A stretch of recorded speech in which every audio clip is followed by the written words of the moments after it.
felt frustrated, overwhelmed, or stuck wasting time in admin instead of growing, leveraging, and scaling your business? Then this podcast is for you. Welcome to Delegate to Elevate, the podcast that's all about handing off what you don't need to do so you can focus on what you do best.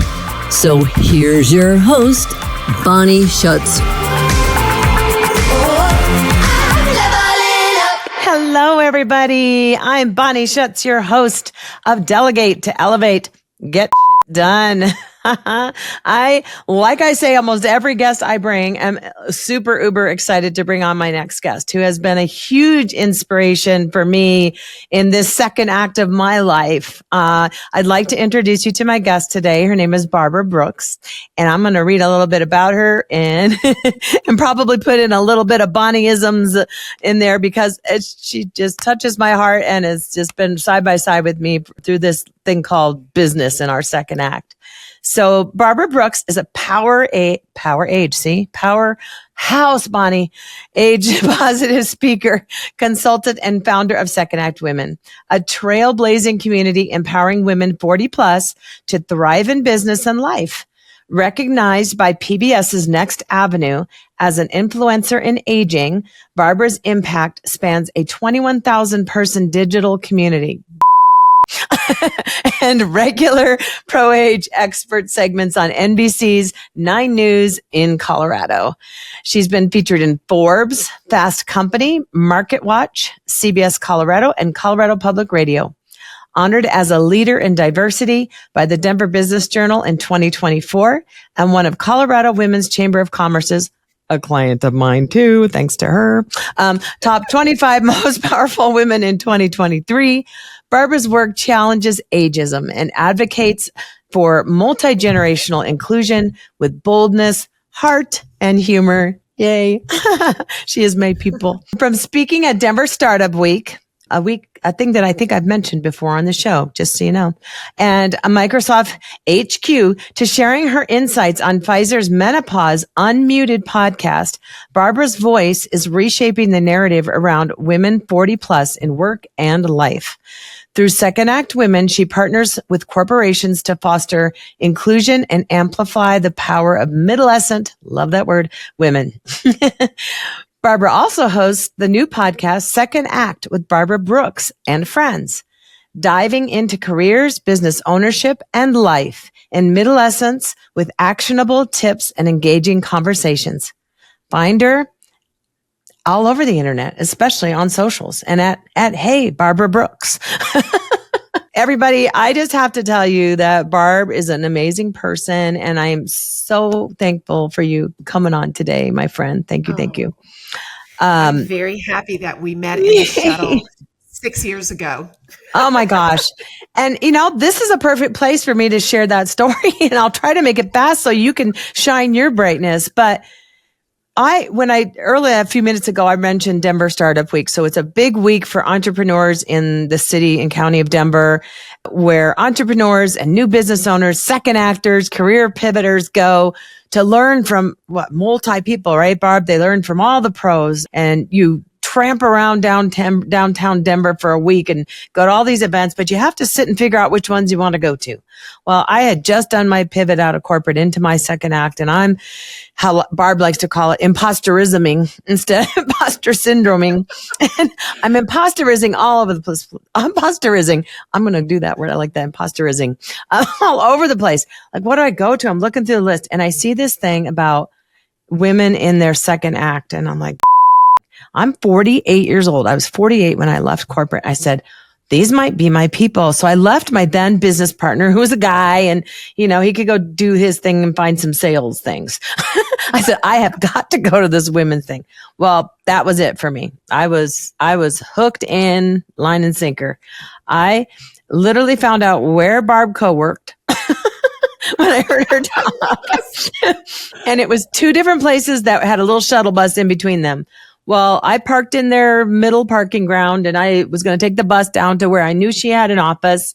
And we take the little bus. The bus starts to leave. The guy's like, can we stop a minute? And I'm like, sure. He's like, because there's somebody else just pulled up, and I need to just grab her and bring her in. there was nobody on that bus but Nobody. me. And sure enough, in pops Barb and her beautiful little baby girl, Riley, her little pup that often jumps up on screen with us on occasion. And I internally was busting up. I was like, oh my God, is she going to be weirded out by this? I turned around and I said, excuse me, Barb, right? I'm like, the whole reason I'm on this bus was to meet you. Oh, and I was so honored. I was verklempt. I didn't know what to say. I mean, although that's, I did find things to say because that's who I am. You and me. Talk. Yeah. But not a problem. Right. Right. I just was, it made me feel good. It was a great way to start the day to know that our impact, as in my former business partner and I, our impact was that great that someone stalked us in a really cool way. I swear to God, I've never done that before. And I think whatever you said just so resonated with me. And I didn't even realize I had that imposter feeling. Yeah. But, when you spoke about it and I said, wow, I guess I do kind of feel like that, after being in corporate for so many years, sitting quietly at that table, taking notes, falling asleep, whatever, Right. Here she comes. Oh, there's the baby girl. I love her. So when you folks that are listening, my 5-pounder just entered the chat. Oh my God. She must have heard me say her name. If you people are not watching, you'll have to tune in when this comes out on YouTube and see her baby girl. She's so sweet. And I have spent from that day at that co-working space, I met Riley. So cute. But yeah, I think something that you said that day, and she had a panel of women from a variety of backgrounds all speaking. And it was just like, hit me home, hit me home. Everybody was hitting for me. And it was a higher power that I think just drew me, to you. You introduced me to Lupe. You took me around the co-working space. And from there on, I latched on to her and Lupe, her former business wife, as she called her, and their whole mission of Second Act Women. And so, Barb, maybe tell me a little bit about the beginning and where you're at now, and then we'll dive into a bit more about delegation and outsourcing. Yes. Where I'm at now. So let's see, that was 2019. Mm-hmm. That was 2019. And in 2018 is when I came up with the idea to even create a company focused on women. Now, know that the company wasn't even focused on age. It had nothing to do with it. At the time, Lupe and I had just consciously uncoupled from having our marketing and PR firm in 2018, as I said. And she and I were both looking to go back into corporate. I was looking to go back into corporate, and she was looking to go into corporate because she had been a forever entrepreneur really since college.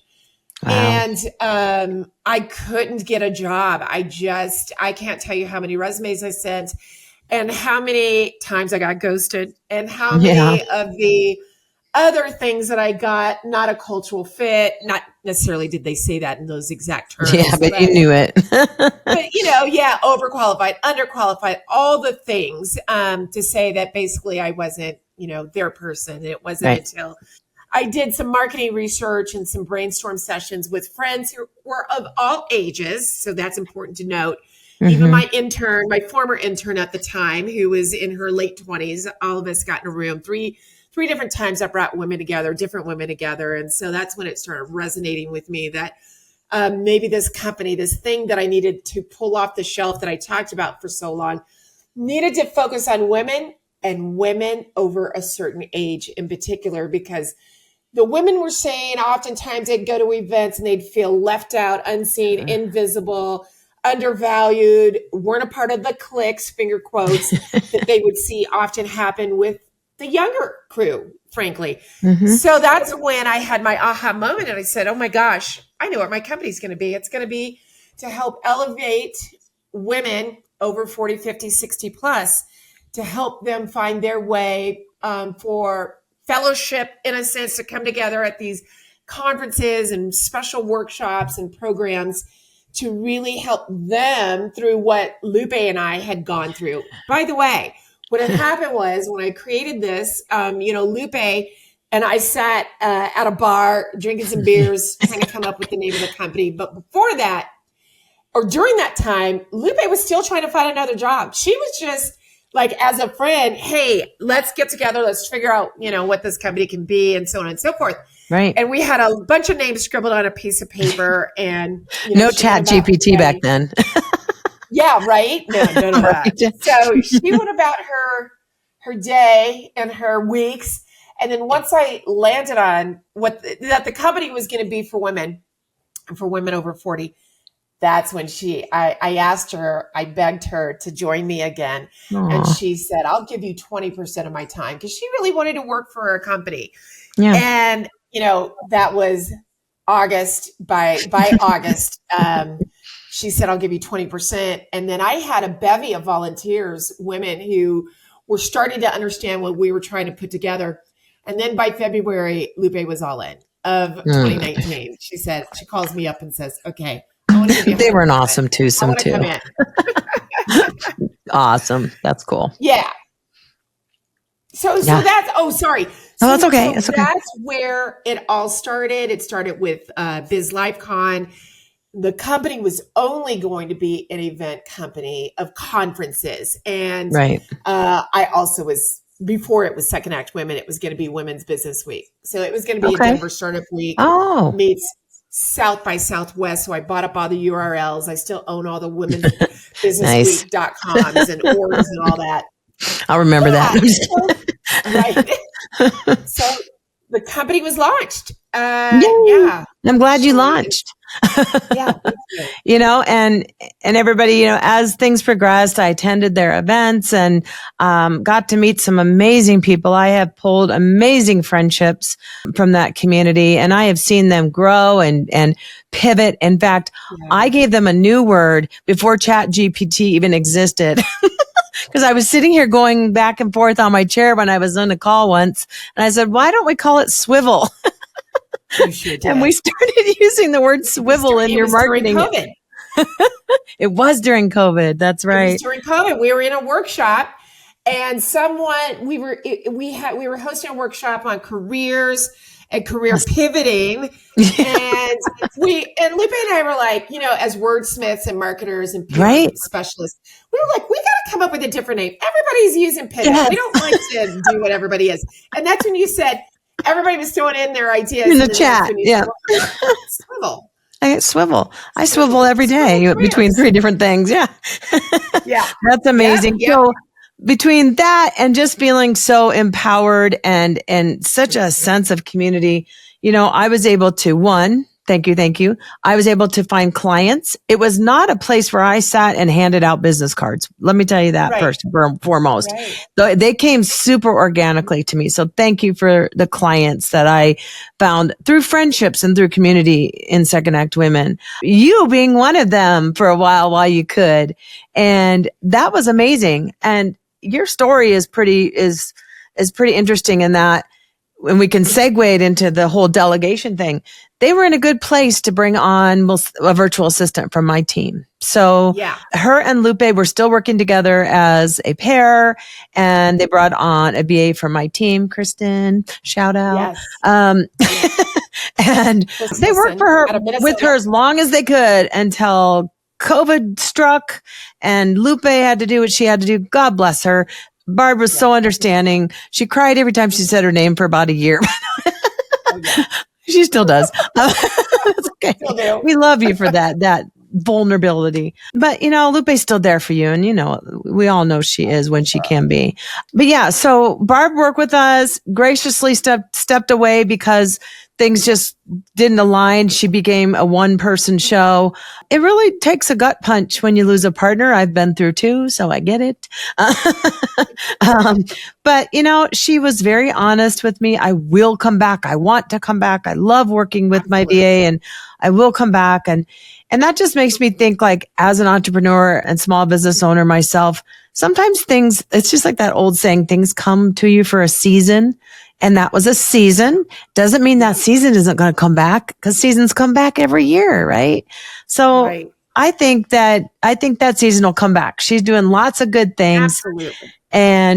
And we were in a meeting this morning. I have been so honored to be named onto her advisory committee council board.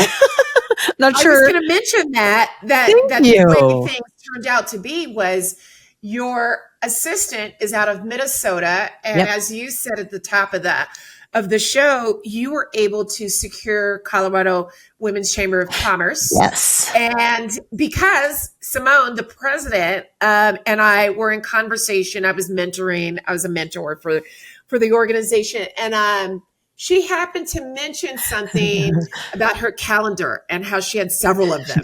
And because Simone, like many of us, has a portfolio career where she's the CEO and president of that. She's got her own firm, strategy firm. She's also a benefit auctioneer. So she had all I bow down to her. I said, girl, you know what you need?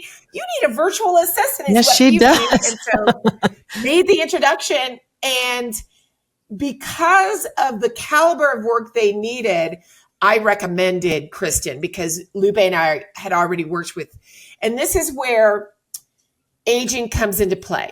Ooh. Is that there have been, I believe they had another assistant that was probably just generationally a little bit too young for what the caliber of work and the caliber of people and work flow that they needed. Someone who was, and this wasn't what they said, by the way. Right. You were intuitively feeling this. Yeah. I intuitively felt, because I worked with Kristen, that they needed somebody who had been there, done that.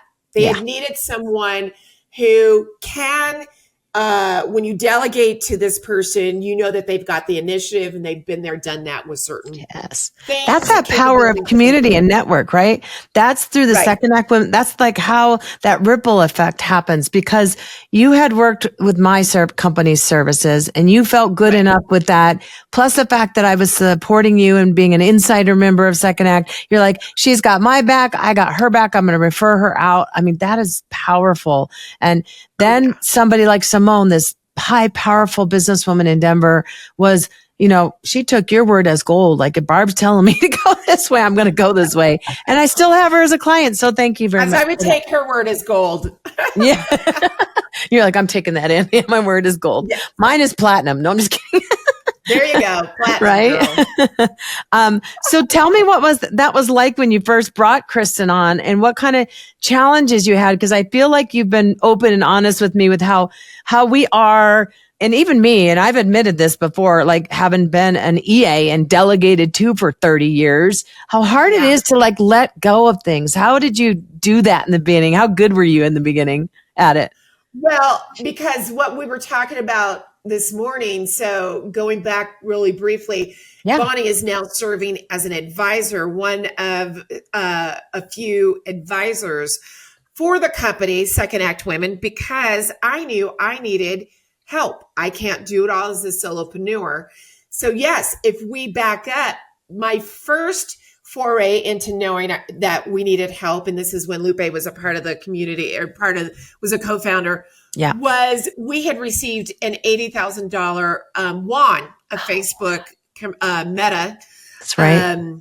We were part of a Facebook Community Accelerator Program. 14,000 communities worldwide applied for it. And somehow they found us to apply. We applied and won. And it turned out that there were 31 or 32 communities that won the opportunities. So during that process, and that was during COVID, during that 6 or 7 month accelerator program, we were awarded, after showing off, so to speak, and going through all the things. Yeah, we were awarded $80,000, and so, and we had to show where those monies were going to go, on a spreadsheet, the whole bit. And so part of that is Lupe and I knew that we needed help, so we delegated, quite frankly, more than a few things. We were able to sort of go through a rebrand. So we found a marketing agency within our community. Mm-hmm. I already knew you. So Lupe and I both knew that we needed a virtual assistant to handle the tasks that were taking so much out of our days. Just sucking the life out of you. From revenue generating, from community building. So that's when, and we didn't even interview anybody. You just, I think, automatically knew. We only went through, because Kristen was the only one, and Kristen has volunteered her Yeah. time. She has continued to stay involved with you even. Yeah. Because she knows probably, and I probably said it too, I know I have, that when the time comes after what we are working on as advisors, as you as advisors, what we're working on is the phase 2 of Second Act Women, that when it's time to bring on talent, then I will be back in having Kristen. I will buy her out. That's all right, because I am a recruiter as well. So I will put on my recruiter hat and you can buy her out from me. We're going to buy her out because you've got a revenue model that says we can, which is smart. And, but yeah, so we just knew back then we had so many balls in the air that we were also burned out on trying to do it all. Absolutely. We were burned out. Yeah. So, but what did you do then? And I was a part of this, which I thought was great, is you knew you had support from your community of women. So, and being able to be raw and vulnerable and saying, who can help me, guys? I can't do this. We can't even when Lupe is there, even with the VA, we can't do this on our own. Who would like to volunteer? And I know I was one of the first ones, along with like 6 or 7 of us, that came boots on the ground and helped you with events. Like, tell us what it's like to delegate to volunteers. Are they different? Are they the same? Are they just like a level above, level below? I don't know. I haven't worked with volunteers.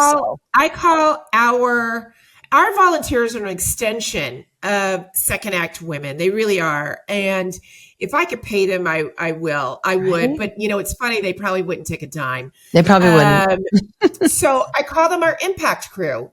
They are helping me make an impact in all the things that we do. And so the impact crew of volunteers that have been with me, and a lot of them since the very beginning, are there to help me execute on our large scale events. Because like our annual April event that we do called Biz Life Con, that even people fly in for, frankly, because it's a day of, just your people together, business, career, and life after 40.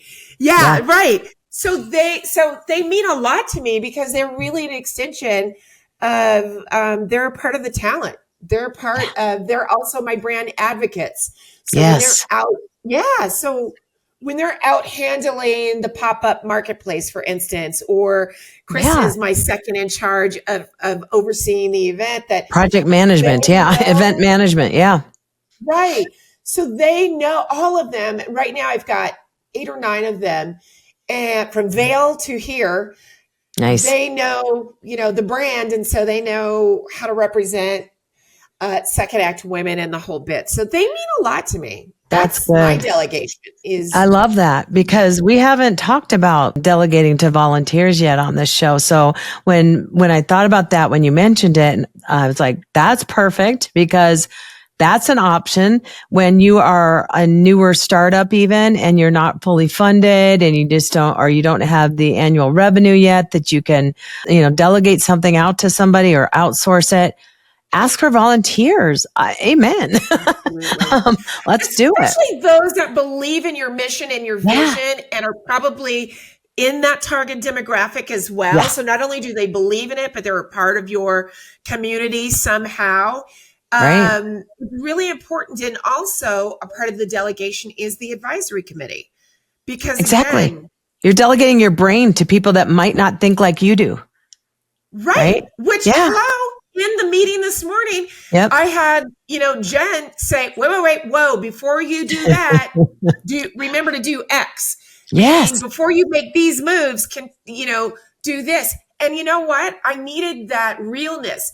You came up with the idea of committees. And so when and one of my advisors, I'm very lucky, and if I may go as far as to say I'm very blessed, that I have the director of innovation or entrepreneurship for the city and county in Denver, who's on the committee, who's then since adopted you a program, called True. I love that. Yeah. Right. And so in the meeting, we were all, you'll be given your marching orders in a sense as advisors and supporters and brand ambassadors, and all the things, impact crew members, to help me push my company forward. And that's the importance of delegation, is if you want to go somewhere and you want to get somewhere faster, you need to delegate because you cannot do it all. And a lot of us women, in particular over a certain age, are becoming solopreneurs. Right. And we think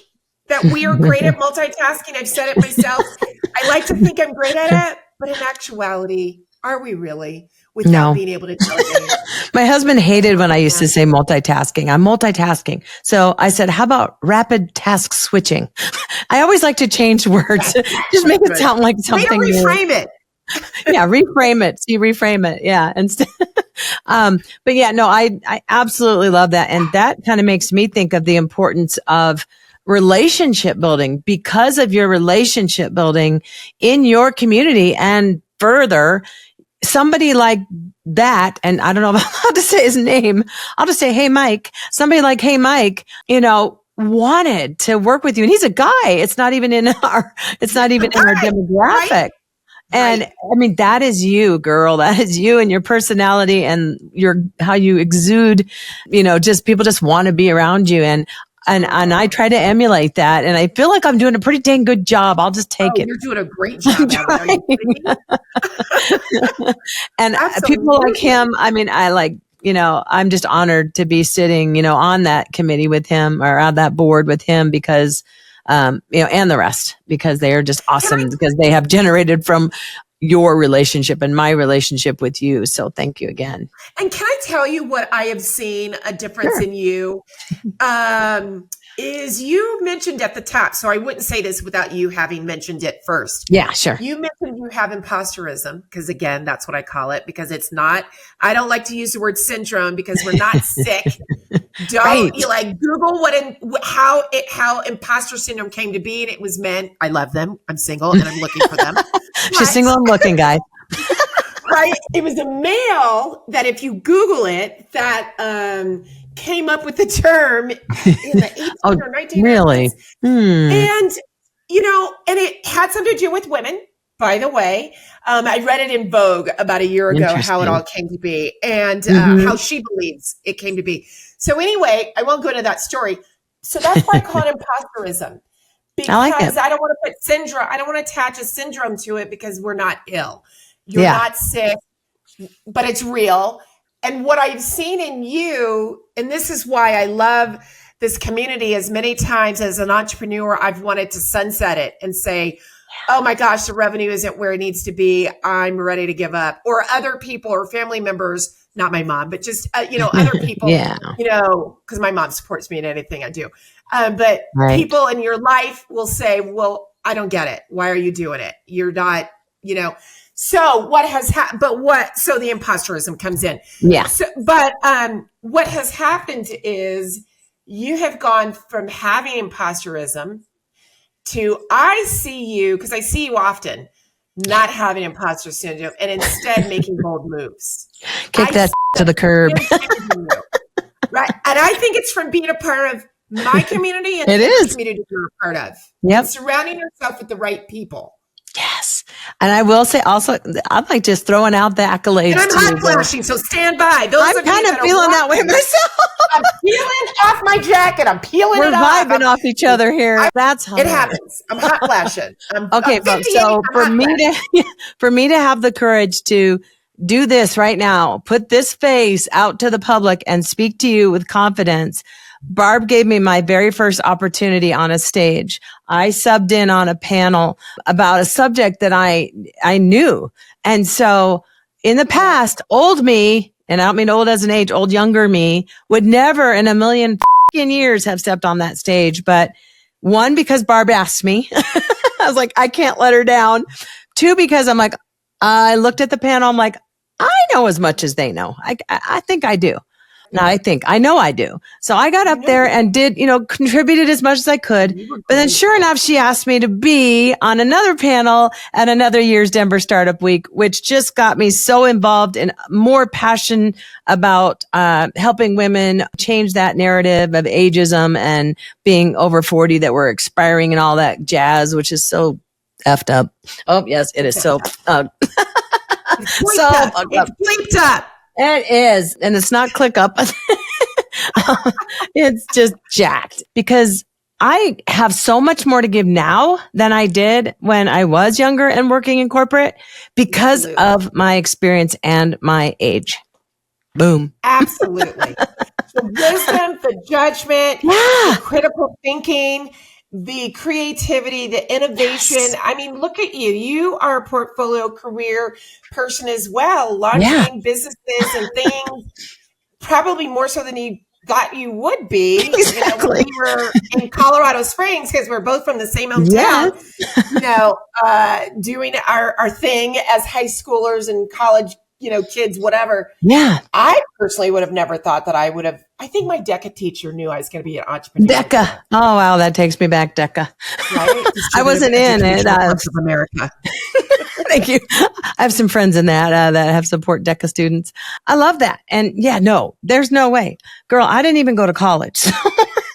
I thought I was going to be little wifey. I got married at 20 years old. Thought I was a little wifey and that was it. That was history. MRS degree without getting an MRS degree. Oh, yeah. So now it's if you go to my LinkedIn and you look I show up as if I have a master's degree when they search me because I have a master's degree from the University of Hard Knocks and it is on there. I kid you not. And I come up on I come up on Boolean searches when people are looking for master's degrees. That was a little strategic, just saying. Oh my God. So what do you say when people see that and then they introduce you and say, what's your master's degree in? They've never asked. No one has ever asked. I am not prepared. I will just say, I have life. Do you know what I have been through in my life? Were you there for 10 years when I was married to an alcoholic military man? No, you were not. Were you there when I was a single mom for 10 years trying to hoof it and make ends meet? No, you were not. But think if I turn those into careers, I could have had 2 different careers right there and I'd have been in my 3rd act, 4th, 5th, 6th by now. And that was a career in life. So I kind of said like a career in what did I put in there? Like social, I don't even know. I can't even think of the term now. You might have it in front of you. I don't have it in front of me. I'm about social science, something like that. Sociology. That's the word. Sorry. I can't ever remember my words. They come a little bit later, but they're there. They're in that Rolodex in my head somewhere. Right. Oh my gosh, that is so cool. But I think our takeaways today, if you agree, are that, well, obviously women don't expire, but when it comes to delegation and outsourcing, there's so many ways you can do it. So don't limit yourself to say, oh, everybody tells me I need an assistant. You don't need an assistant. You don't have to have one if you're just getting started or you're just getting prepared in your head to delegate. Think about other ways to get done. Ooh, that's the name of the podcast. Think of your people who supports you. Even me. I don't have a kind of community like yours, but I know that I have in another group that I'm in, people that do similar things to what I do. And I can talk to them. How did you handle this when? And they have ideas like get a volunteer, get an intern. You mentioned an intern earlier, didn't you? Oh, yeah. Yeah. Interns. I mean, get an intern. That's a cost-effective way. I can't remember where I got my intern. And it turns out we went to the same university. And I don't know if it wasn't a friend. I don't know if it was a college.